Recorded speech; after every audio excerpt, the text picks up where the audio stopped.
Hello cinephiles, welcome to the 24th episode of the invincible comic series, जहां हम cover करेंगे issue 27 को। तो बिना किसी और देरी के चलिए वीडियो को स्टार्ट करते हैं। तो ये इशू स्टार्ट होता है अर्थ पर, जहां ओमनीपोटस नाम का एक इंटर डायमेंशनल विलन अर्थ पर अटैक करने के लिए आया होता है। और इससे लड़ते हुए दूसरी तरफ हम देखते हैं ढेर सारे सुपर हीरोज़ को, जहां हमारे गार्जियंस ऑफ द ग्लोब के अलावा ब्रिट, टेक जैकेट, कुछ इश्यूज़ पहले दिखी केप्स क्रू की टीम, इनके अलावा और भी कई सुपर हीरोज़ मौजूद होते हैं। यहाँ तक कि इस फाइट में एटम ईव भी वापस आ चुकी होती है। तो आप समझ ही सकते हैं कि ये विलन कितना पावरफुल है, जिसके लिए सेसिल को सभी अवेलेबल सुपर हीरोज़ को बुलाना पड़ जाता है, यहाँ तक कि प्राइवेट सुपर हीरोज़ को भी। ये सब देखते हुए पेंटागन में डोनाल्ड सेसिल से कहता है, इसमें हमारा काफ़ी खर्चा होने वाला है। जिस पर सेसिल कहता है, तुम चुप रहो, ये इंपॉर्टेंट है, अब तुम भी पैड पर जाओ, तुम भी वहाँ लड़ने जा रहे हो। और हम देखते हैं कि कुछ और सूप्स के साथ डोनाल्ड को भी ओमनीपोटस के सामने भेज दिया जाता है। वहाँ जाते ही डोनाल्ड अपनी रोबोटिक आर्म में से गन्स निकालकर ओमनीपोटस की तरफ फायर करने लग जाता है। और ये देखकर हमारी तरह ही रेक्स को भी हैरानी होती है और वो पूछता है, डोनाल्ड तुम एक रोबोट हो? डोनाल्ड फायर करते हुए ही कहता है, प्रिटी मच। तो डोनाल्ड यहाँ एक्चुअली एक साइबॉर्ग है, यानी कि वो एक ऐसा ह्यूमन है जिसके मोस्टली बॉडी पार्ट्स मशीन के बने हुए हैं। और इससे हमें एक इंडिकेशन भी मिलता है कि कैसे शो में अभी भी सेकंड सीजन में डोनाल्ड की वापसी हो सकती है। डोनाल्ड साइबॉर्ग बना कैसे, ये हम कभी और जानेंगे, पर फिलहाल के लिए स्टोरी को कंटिन्यू रखते हैं। तो ओमनीपोटस हमारे सुपर हीरोज़ पर भारी पड़ रहा होता है। वो डोनाल्ड की रोबोटिक आर्म तोड़ देता है, ब्रिट पर अपना पैर रख देता है, बुलेट प्रूफ को ढेर कर देता है और बाकी सुपर हीरोज़ पर भी भारी पड़ रहा होता है। कुछ इशू पहले दिखा केप्स क्रू टीम का मेंबर बोल्ट ओमनीपोटस के सर पर चढ़ा होता है, जिसे फेंकते हुए ओमनीपोटस कहता है, मेरे पास दुनिया और रियलिटी को रीशेप और चेंज करने की एबिलिटी है। मैं तुम्हारे यूनिवर्स की एनर्जी को सोख सकता हूँ और तुम मुझ पर ऐसे खिलौने फेंक रहे हो। इस बात पर रेक्स ओमनीपोटस पर अटैक करके कहता है, मैं पर्सनली उन्हें खिलौना नहीं कहूँगा। पर उस अटैक का ओमनीपोटस पर कोई फर्क नहीं पड़ता और रेक्स को कहता है, क्या तुम मेरे खिलौने देखना चाहोगे? और ऐसा कहते हुए वो रेक्स के नीचे की ज़मीन ही हिला देता है, जिससे आसपास की बिल्डिंग्स भी गिर जाती है और रेक्स भी हवा में उड़ जाता है। और ओमनीपोटस कहता है, मैं वर्ल्ड शेपर हूँ, मैं वहाँ लाइफ क्रिएट कर सकता हूँ जहाँ कोई लाइफ नहीं है, और मैं वहाँ डेथ भी क्रिएट कर सकता हूँ जहाँ लाइफ मौजूद है। भले ही तुम में से कितने भी मेरे खिलाफ खड़े हो जाओ, मैं इस दुनिया की लाइफ फोर्स को निचोड़ कर अपने अंदर संभालूंगा। मैं ऑलरेडी अपने आप को बेहतर महसूस कर रहा हूँ और जल्दी मैं पूरी तरह से रिकवर भी हो जाऊंगा। वहीं ईव उड़ते हुए रेक्स को पकड़कर बचा लेती है और ओमनीपोटस को भड़काने के लिए उस पर गुस्सा होती है। रेक्स पूछता है, मुझे लगा था तुम रिटायर हो चुकी हो। ईव भी कहती है, मुझे भी तुम्हारे और केट के बीच में जो कुछ हुआ वो पता चला। जिस पर रेक्स बिल्कुल चुप हो जाता है और ईव उसे सेफली उतार कर एक तरह से उसका मजाक बनाकर चले जाती है। जिसके बाद ईव का रास्ता काटते हुए एक और सूप टेक जैकेट उन टूटी हुई बिल्डिंग्स को किसी और पर गिरने से रोक रहा होता है, पर उसने इंटेंशनली ईव का रास्ता नहीं काटा होता है, जिसके लिए वो ईव से माफ़ी मांगने लगता है। पर ईव इट्स ओके कहती है और वो दोनों अपने अपने काम में लग जाते हैं। इसी दौरान ब्लैक सैमसन के सूट में मौजूद मॉन्स्टर गर्ल भी उस सूट से कुछ रेस ओमनीपोटस पर फेंकती है, जिससे ऑब्वियसली ओमनीपोटस को बस गुदगुदी से ज़्यादा कुछ नहीं होता। और इस बात पर वो मॉन्स्टर गर्ल का मजाक भी उड़ा देता है। और जैसा कि हमने मॉन्स्टर गर्ल की कॉमिक ओरिजिन और बाकी स्टोरी में भी देखा था कि मॉन्स्टर गर्ल या अमांडा काफ़ी ईगोइस्टिक है, तो अपना मजाक बनता देखकर वो गुस्से में सूट को बिना उतारे ही मॉन्स्टर फॉर्म में आ जाती है और ओमनीपोटस पर अटैक कर देती है, जिससे ऑब्वियसली सूट भी फट जाता है। वहीं अपने साथियों की ऐसी हालत देखते हुए रोबोट टेक जैकेट से कुछ करने के लिए और उसे वहां से अपने साथ ले जाने के लिए कहता है। टेक जैकेट रोबोट को उठाकर अपने साथ ले जाने लगता है और हवा में ही रोबोट से पूछता है, तुम्हारे पास वॉर्प की है? तो वॉर्प की एक ऐसा डिवाइस होता है जो दूसरे यूनिवर्स में जाने का रास्ता खोल देता है और इसकी मदद से ही वो ओमनीपोटस को अपने यूनिवर्स से बाहर फेंकने की कोशिश करने वाले होते हैं। रोबोट जवाब देता है, हाँ वॉर्प की मेरे पास ही है, ये उसी डिज़ाइन पर बेस्ड है जो तुम ओमनीपोटस के वॉर्प वेसल से चुरा कर लाए थे। तुम श्योर हो कि तुम इसे पावर दे सकते हो? टेक जैकेट कहता है, मैं ही हमारी इकलौती उम्मीद हूँ, तो मुझे ये करना ही होगा। ऐसा कहकर टेक जैकेट रोबोट को उतार कर उस वॉर्प की को पावर करना शुरू करता है। वहीं ओमनीपोटस कहता है, मेरी रिस्टोरेशन ऑलमोस्ट कंप्लीट हो चुकी है, तो तुम लोग मेरे सामने सरेंडर कर लो। पर टेक जैकेट वॉर्प की को पावर देकर उससे पोर्टल ओपन करके कहता है, सॉरी दोस्त, पर सरेंडर करना तो ऑप्शन ही नहीं है। और पोर्टल को देखकर ओमनीपोटस भी कहता है, शायद मैंने तुम्हें अंडर एस्टिमेट कर दिया। जो वॉर्प की मुझे यहाँ लाई थी, तुमने उसे रिकंस्ट्रक्ट करके मेरे यूनिवर्स के लिए पोर्टल ओपन कर दिया, जिसे मैं ऑलरेडी ड्रेन और डिस्ट्रॉय कर चुका हूँ। पर फ़र्क नहीं पड़ता, पोर्टल कुछ ही टाइम में बंद हो जाएगा और तुम सब मिलकर भी मुझे पोर्टल के अंदर नहीं ढकेल पाओगे। सब खत्म, मैं जीत चुका हूँ। और एक पल के लिए ऐसा लगता है कि शायद ओमनीपोटस यही रह जाएगा और हमारे हीरोज़ हार जाएंगे। पर तभी ढेर सारी एनर्जी से भरी हुई एक चमकती सी बॉडी उस जगह पर टेलीपोर्ट होकर कहती है, एक्सक्यूज़ मी। और अगले सीन में हम देखते हैं कि ये एनर्जी से भरी बॉडी ब्लैक सैमसन की होती है, जो अब कोमा से बाहर आ चुका होता है और कहता है, मुझे अभी उठकर सारी बात पता चली। ऐसा लगता है कि मैं काफ़ी टाइम से एक्शन से बाहर था, पर अब मैं वापस एक्शन में आना चाहूँगा। सेसिल ने मुझे यहाँ टेलीपोर्ट किया और मुझे यहाँ भेजने वाली सारी टेक्नोलॉजी को मैं ऐसे ही वेस्ट नहीं करना चाहूँगा। तो ब्लैक सैमसन जो आज तक कोमा में था और जिसका ये भी नहीं पता था कि वो वापस अब कभी उठ भी पाएगा या नहीं, वो अचानक से बीच लड़ाई में इतनी पावर के साथ एक नए रूप में आ जाता है और उसे देखकर बाकी सभी हीरोज़ का रिएक्शन कुछ ऐसा ही होता है। तो ब्लैक सैमसन अपनी सारी एनर्जी यूज़ करके ओमनीपोर्टस को पोर्टल में ढकेलने लग जाता है और बताता है, ऐसा लगता है कि कोमा में मेरे बिताए हुए टाइम में मेरी बॉडी और बेहतर हो गई, काफ़ी बेहतर। ओमनीपोर्टस पोर्टल के अंदर जाते हुए चिल्लाता है, नहीं मैं हार नहीं सकता, मैं वापस आऊँगा।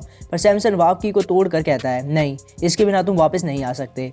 इसके बाद बाकी सभी हीरोज सैमसन की तारीफ कर रहे होते हैं कि तभी उन्हें रियलाइज़ होता है कि ओमनीपोर्टस के जाते ही उसकी मचाई हुई सारी तबाही सही हो जाती है, जैसे अभी कुछ हुआ ही ना हो। यहाँ तक कि आसपास मौजूद लोगों को भी ये याद नहीं होता कि अभी अभी यहाँ क्या हो रहा था। और ये सब देखते हुए सभी सूप्स वापस जाने की तैयारी कर रहे होते हैं। इसी बीच मॉन्स्टर गर्ल कहती है, ये कितना फ़नी है, मुझे कभी रियलाइज़ नहीं हुआ, पर आज जब हम सब ऐसे खड़े हैं तो मुझे पता चला कि हम पोस्ट करते हुए कितने अजीब लगते हैं। बाकी आगे बढ़ने से पहले अगर वीडियो पसंद आ रही हो तो इसे लाइक ज़रूर करना, साथ ही चैनल को सब्सक्राइब ना किया हो तो सब्सक्राइब करके बेल आइकन को भी ज़रूर दबाना।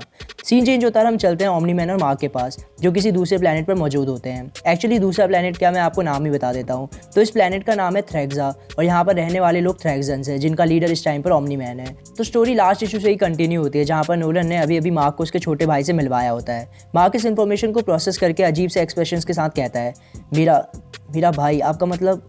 नोलन उसकी बात को पूरा करते हुए कहता है, हाँ, ये एंड्रेसा और मेरा बच्चा है। मैंने तुम्हें बताया बेटा कि मैं यहाँ एक नई लाइफ स्टार्ट कर रहा हूँ, मैं यहाँ काफ़ी खुश हूँ। तो भले ही ये बात नोलन के लिए नॉर्मल हो, पर मार्क के लिए इस बात का मतलब है कि नोलन उसकी मम्मी डेबी को भुला चुका है और इसलिए वो गुस्सा होते हुए कहता है, इस बात का कोई सेंस नहीं बन रहा है। आपने कहा था कि मैं एक बेवकूफ़ हूँ जो अर्थ को बचाने के लिए लड़ रहा है, क्योंकि इवेंचुअली मुझे अपने सभी लव्ड वंस को मरते हुए देखना पड़ेगा। तो इन लोगों का लाइफ स्पैन तो और छोटा है, इनमें आपको ऐसा क्या स्पेशल दिखा? नोलन कहता है, कुछ नहीं, एक्चुअली मार्क ये सब कॉम्प्लिकेटेड है, मैं बदल चुका हूँ। मुझे विल्ट्रोमाइट के जीने के तरीक़ों की गलतियाँ समझ आ गई है। मैं अब वो सेम आदमी नहीं हूँ जिससे तुम महीनों पहले लड़े थे। अपने भाई की तरफ देखो मार्क। मार्क गुस्से में ही कहता है, उसमें क्या देखूँ?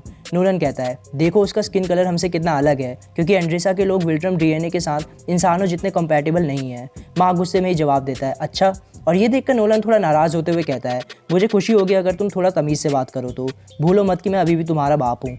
मार्क ओके कहता है और नोलन आगे बताता है, तुम्हारे भाई का सिर्फ स्किन कलर ही अलग नहीं है, वो अभी 3 हफ्ते का ही है, पर अर्थ के स्टैंडर्ड के हिसाब से वो ऑलरेडी साल भर बड़ा लग रहा है। ये काफ़ी फास्ट एज कर रहा है। हालांकि मेरे हिसाब से विल्ट्रोमाइट डीएनए की वजह से इसकी एजिंग अब स्लो हो जाएगी, जैसे तुम्हारी हुई है प्यूबर्टी आने पर कितनी स्लो हो पाएगी ये एक सवाल है। मार्क थोड़ा चिंता में आकर कहता है, इसके पास कितना टाइम है? नोलन कहता है, कई सैकड़ों साल, अगर हज़ारों नहीं भी तो। ये एक हेल्दी और लॉन्ग लाइफ जिएगा, तो उसकी टेंशन मत लो, एटलीस्ट ह्यूमर और इन लोगों के स्टैंडर्ड के हिसाब से तो। पर हाँ, विल्ट्रम के हिसाब से वो एक अलग ही बात हो जाती है। Modern Viltrum civilization survival of fittest की थ्योरी पर बेस्ड है, यानी कि जो सबसे ज़्यादा ताकतवर होगा वही बाकियों को मारकर सर्वाइव करेगा। इसी तरह से विल्ट्रम एक सुपर पावर बना है। विल्ट्रम की लॉस कहते हैं कि अगर किसी इंडिविजुअल में उन्हें कोई कमी दिखती है तो उसे मार दिया जाना चाहिए। विल्ट्रम में एक्चुअली कमज़ोर लोगों को मारना लीगल है।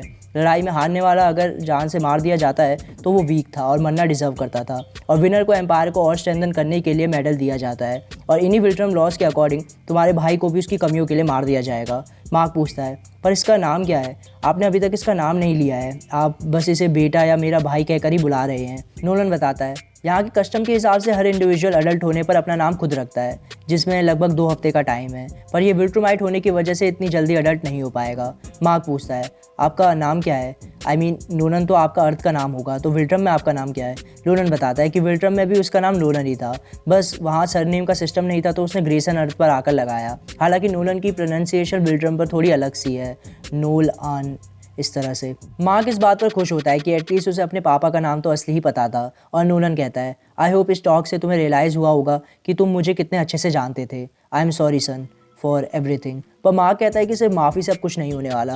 नोलन कहता है, मैं ये समझता हूँ, पर अभी मेन बात यह है कि मुझे तुम्हारी हेल्प चाहिए। विल्ट्रोमाइट्स मुझे ढूंढते हुए यहाँ आएंगे, वो कभी भी यहाँ पहुँच सकते हैं। तुम बिल्कुल टाइम पर आए हो। एक बार उन्हें तुम्हारे भाई के बारे में पता चल गया तो वो उसे मार देंगे, और अगर मैं हार गया तो मुझे भी विल्ट्रम वापस ले जाकर मार दिया जाएगा। मुझे इस प्लैनेट को डिफेंड करने के लिए तुम्हारी हेल्प चाहिए। मार्क जवाब देता है, विल्ट्रोमाइट्स की आर्मी के खिलाफ? हमारी फ़ाइट के दौरान मैं आपको चोट तक भी नहीं पहुंचा पाया था। नोलन बताता है, नहीं, वो ज़्यादा से ज़्यादा 3-4 ही लोगों को भेजेंगे। उसके अलावा उनके सबसे पावरफुल सोल्जर्स ज़्यादा इंपॉर्टेंट कामों में लगे हैं, जैसे दुनिया पर कब्जा करना, जैसे कि मैं, और साथ ही वो तुम्हें एक्सपेक्ट नहीं कर रहे होंगे, तो हम दोनों मिलकर उनका सामना कर सकते हैं। मैं तुमसे जानना चाहूँगा कि क्या तुम। मार्क नोलन की बात को पूरा करते हुए कहता है, ऑफ कोर्स, मैं उन्हें एक बच्चे को तो मारने नहीं दूंगा। नोलन कहता है, थैंक यू बेटे, आई होप कि हमारे पास अभी काफ़ी टाइम है प्रिपेयर करने का, तो मैं तुम्हें कई और बातें सिखा सकता हूँ, जैसे। पर इससे आगे नोलन कुछ बोलता उससे पहले एक थ्रेक्सन सोल्जर मार्क और नोलन के पास आकर कहता है, सॉरी टू इंटरप्ट, पर ये अर्जेंट है। नोलन पूछता है, क्या? और अगले सीन में हम देखते हैं कि 3 विल्ट्रुमाइट्स ऑलरेडी उस प्लैनेट पर पहुंच चुके होते हैं और थ्रैक्सन्स के बनाए हुए स्ट्रक्चर्स को तोड़कर उनमें से कुछ को मारने की भी कोशिश करते हैं। ये जानकर नोलन मार्क को एंड्रेसा को एक गुफा में ले जाने के लिए कहता है। मार्क गुफा के बारे में पूछता है, साथ ही ये भी पूछता है कि पर नोलन ने तो उसे उसकी हेल्प करने को कहा था, तो अब वो मार्क को गुफा में क्यों भेज रहा है। पर नोलन कहता है अभी के लिए मेन प्रायोरिटी है एंड्रेसा और बच्चे को बचाना। विल्ट्रुमाइट सबसे पहले उन्हीं पर अटैक करेंगे अगर उन्हें पता चला कि मैं इनसे इमोशनली अटैच्ड हूँ। नीचे रहकर ही जाना ताकि वो तुम्हें देख ना ले। वो साउथ से अटैक कर रहे हैं और गुफा नॉर्थ में है, तो वो तुम्हें देख नहीं पाएंगे, पर तुम्हें अभी ही निकलना होगा। मैं तुम्हें वहीं मिलूंगा और वहाँ से हम अपना अटैक प्लान करेंगे। जिसके बाद मार्क ओके कहकर अपना मास्क पहनकर एंड्रेसा और अपने भाई को सुपर स्पीड में वहाँ से ले जाता है। एंड्रेसा के बताए हुए रास्ते पर उड़ते हुए वो कुछ ही सेकंड्स में गुफा तक पहुँच जाते हैं। मार्क गुफा के बारे में पूछता है जिस पर एंड्रेसा बताती है कि उस जगह का नाम केव्स ऑफ रोकलेन है। तो उनके प्लैनेट पर कुछ टाइम में काफ़ी ज़्यादा लाइटनिंग स्टॉर्म्स यानी बिजलियाँ गिरा करती थी और उससे बचने के लिए रोकलेन नाम के एक थ्रैक्सन ने इस गुफा की खोज करी थी, जिसके कुछ टाइम बाद एंड्रेसा के लोग इसे जंग से बचने के लिए भी इस्तेमाल किया करते थे, जब तक कि उसके लोगों ने एक ही रूलर के अंडर एक साथ रहने का फैसला नहीं कर लिया। इसी बीच हम देखते हैं कि वो छोटा बच्चा मार्क के साथ खेलने लग जाता है और एंड्रेसा वहाँ की लाइट ऑन करके आगे बताती है कि अब वो केव्स प्रोटेक्शन के लिए यूज़ नहीं होती, क्योंकि अब उनके घर ही इस तरह के बन गए हैं कि वो काफ़ी ज़्यादा बिजली भी सह सकते हैं। अब ये गुफाएं बस मिलने और स्टडी करने के लिए यूज़ किए जाते हैं। मार्क पूछता है तो आप मेरे पापा के साथ कब से हो। एंड्रेसा जवाब देती है मेरी ज़्यादातर लाइफ, जितना तुम्हारे पापा ने मुझे तुम्हारे टाइम कीपिंग मेथड के बारे में समझाया है उसके अकॉर्डिंग 3 महीने। और मार्क को रियलाइज़ होता है कि नोलन को अर्थ छोड़े हुए भी ऑलमोस्ट इतना ही टाइम हुआ होता है, यानी कि नोलन ने बिना कोई टाइम वेस्ट किए इस प्लैनेट पर आते ही अपनी आशिकी दिखानी चालू कर दी। खैर एंड्रेसा आगे कहती है तुम्हारे पापा के साथ रहना एक ऑनर है, वो एक काफ़ी अच्छे लीडर है और उन्होंने मेरे लोगों की काफ़ी हेल्प करी है और जितना मैंने अभी तक देखा है तुम भी अपने पापा जैसे हो। मार्क कहता है हाँ कुछ चीज़ों में ज़रूर। एंड्रेसा कहती है शहर से इस गुफा तक पहुंचने में 1 दिन लग जाता है, पर तुम हमें कुछ पलों में ही यहाँ पर ले आए, बिल्कुल नोलन की तरह। पर तभी पीछे से किसी की आवाज़ आती है जो कहता है तो ये सच है कि द ग्रेट नोलन का एक बच्चा है। और हम देखते हैं कि ये एक स्टीव हार्वी जैसा दिखने वाला विल्ट्रुमाइट होता है जो किसी तरह से गुफा तक मार्क के पास पहुंच चुका होता है और अपनी बात को पूरा करते हुए कहता है अगर तुम मेरे वार को झेलने लायक ताकतवर हो तो तुम्हें जिंदा रहने दिया जाएगा और तुम्हें विल्ट्रम एम्पायर के एक सिपाही की तरह ट्रीट किया जाएगा, पर अगर तुम ऐसा नहीं कर पाए तो तुम्हें मरना होगा। और इसी के साथ एक इंटरेस्टिंग पॉइंट पर इशू 27 यहाँ खत्म हो जाता है। तो वीडियो कैसी लगी कमेंट्स में ज़रूर बताना, साथ ही वीडियो को लाइक करके अपने दोस्तों के साथ भी ज़रूर शेयर करना। तो आज के लिए बस इतना ही। So thank you for watching cinephiles. मिलते हैं नेक्स्ट वीडियो में।